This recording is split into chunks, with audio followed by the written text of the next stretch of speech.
Hello, I'm back. I'm here to interrupt your YouTube browsing to give you the latest from the Faroese Premier League because holy spendingy, it is exciting.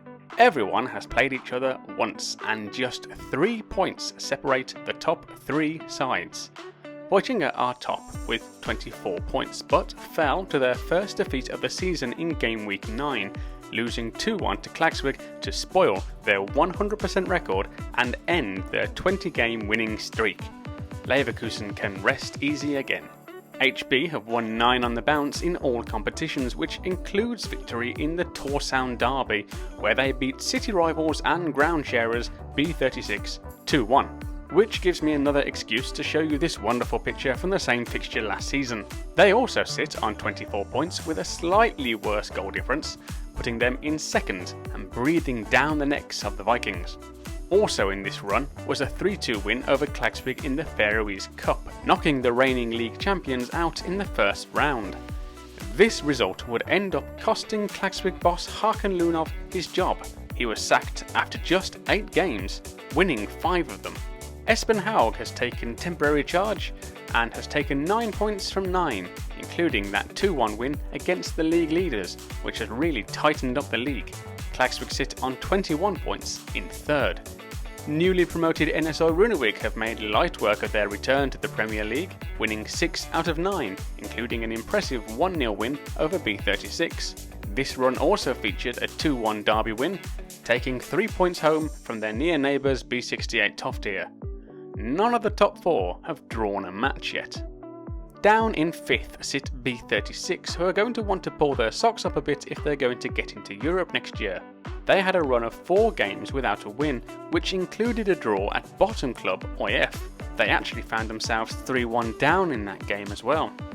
07 Vesta have gone off the boil a bit, but had to play HB, Klaksvik and NSO in succession and lost all 3. They sit in 6th place.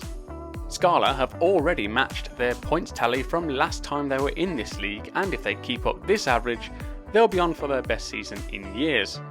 They beat B68 Toftir and OIF in the last few games, proving that they are very capable of beating their sides around them. EB Strema are having a difficult season and sit on 4 points, already 6 points behind Skala. Their only win was an impressive one though, a 5-0 thumping of OIF.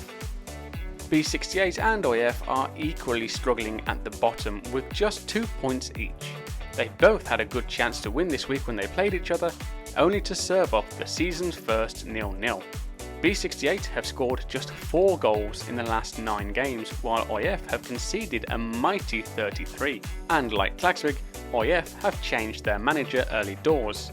Jakob Martin Jonsson, who managed HB last season, has stepped in to try and rescue the season after Alexander Jovovic was sacked with no points on the board. Here's how the table looks, but if you've been listening properly, you'll have already pictured it accurately. But here's one to look at while I rabbit away over it. And a quick dive into the second tier shows that last year's relegated sides, TB and Argeir, are not bouncing back with quite the ease they imagined. B71 Sandor are currently in prime position to be promoted. B36's reserve side lead the table but are ineligible for promotion. TB actually find themselves behind island rivals and newly promoted FC Suðuroy, who are impressing in third. What TB do have though is a spot in the semi-finals of the Faroe Islands Cup. They'll play B36 over 2 legs for a place in the final against either Voitinga or HB. I'll pop back at the end of June with 5 things. 1. A summary of those cup semis. 2. A further league update. 3. A preview of the 4 Faroese teams going into Europe and their opposition. 4. A quick overview of how the Faroese national team gets on at the Baltic Cup. And 5. Sunburn. Until then, tack for watching!